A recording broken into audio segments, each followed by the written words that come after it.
Estamos de volta com a segunda parte do nosso programa de hoje, a pedido de muitos e-mails que recebemos, fazendo um breve estudo sobre as parábolas de Jesus. E, na verdade, eu diria para você que a parábola representa, segundo hoje eu entendo na minha humilde didática, faz muito tempo que eu criei esse princípio de análise de uma parábola, que a parábola, na verdade, é um iceberg. Que a gente lê a parábola e acha que entendeu, mas a parábola tem um sentido transcendental. A gente lê o literal que está superficialmente acima da água do iceberg. E o que tem lá embaixo? O que está submerso, que é realmente onde está o verdadeiro significado da parábola, a gente nem sempre conhece.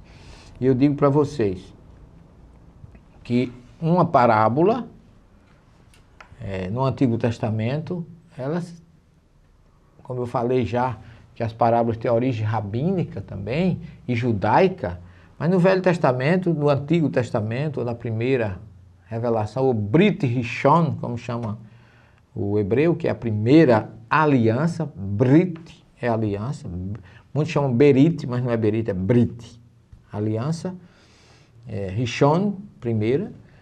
Existem aproximadamente 39 parábolas no Antigo Testamento. E eu vou ler só uma aqui para vocês terem uma ideia que aconteceu com relação ao rei Davi, que é narrado no capítulo 11 do segundo livro de Samuel, que diz assim: no retorno do ano, na época em que os reis costumam fazer a guerra, Davi enviou Joabe e com ele seu servo e todo Israel, e eles massacraram os amonitas e sitiaram Rabá, mas Davi ficou em Jerusalém.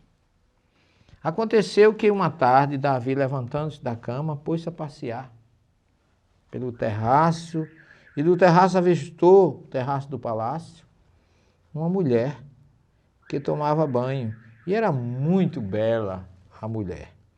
Davi mandou tomar informações sobre aquela mulher e lhe disseram: ora, é Betsabeia, filha de Eliã e mulher de Urias, o Eteu. Então Davi enviou emissários que a trouxessem.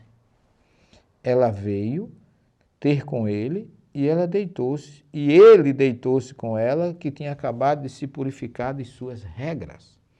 Depois ela voltou para sua casa.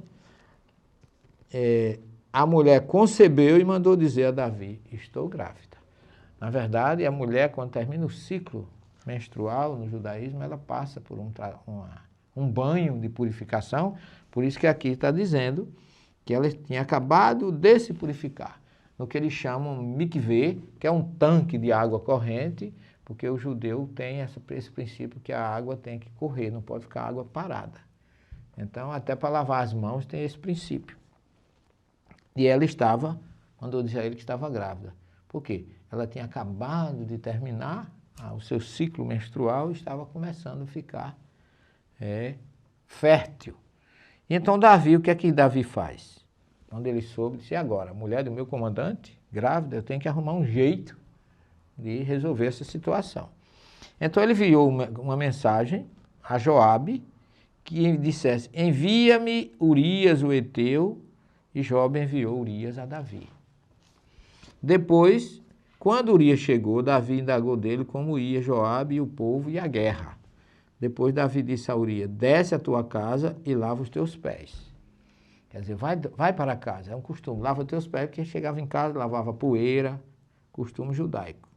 Urias saiu da casa do rei e depois recebeu um presente do rei. Mas Urias dormiu à porta da casa do rei com todos os servos do seu senhor, e não foi para a sua casa. Informaram isso a Davi. Urias, disseram, não desceu à sua casa. Davi perguntou a Urias: não chegaste de viagem? Por que não desceste à tua casa? Urias respondeu a Davi: a arca, Israel e Judá habitam em tendas. O meu chefe Joabe e seus servos do meu senhor acampam em campo raso. E irei eu à minha casa para comer e beber e deitar-me com minha mulher? Por tua vida, por tua própria vida, eu não faria tal coisa. Olha, Davi queria com isso que se pensasse que a gravidez era de Urias e não dele, o rei, para encobrir aquele erro que ele... Por isso que o título aqui chama O Erro de Davi. E aí o que é que Davi faz? Diz Davi, Urias ficou ainda naquele dia e o dia seguinte em Jerusalém. Davi o convidou a comer e beber em sua presença e o embriagou. À tarde, Urias saiu e deitou-se em sua cama, no mesmo lugar em que dormiam os servos do Senhor, e não desceu. Mais uma vez, não foi para casa. Ora, então Davi recomendou que ele fosse para as frentes de batalha, e Urias morreu. Então, além de ele ter engravidado a esposa dele, ele ainda o levou à morte.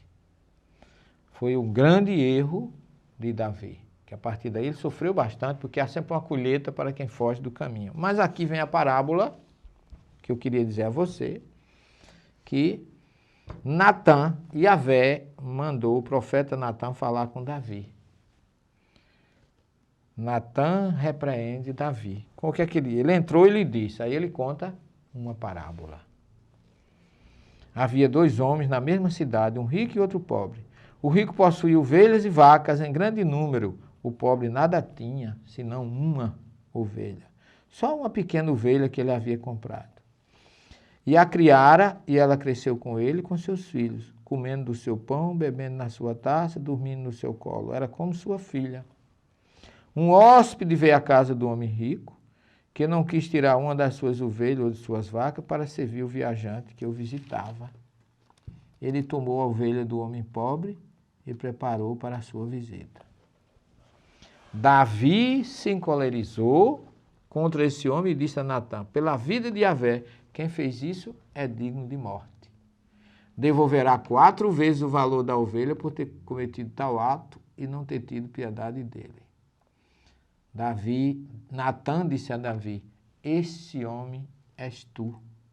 Assim diz Yahvé, Deus de Israel, eu te ungi rei de Israel, eu te salvei das mãos de Saul, eu te dei a casa do teu senhor, eu coloquei nos teus braços as mulheres do teu senhor, eu te dei a casa de Israel e de Judá, e isso não é suficiente, eu te darei qualquer coisa. Por que desprezaste Yahvé e fizeste o que lhe desagrada?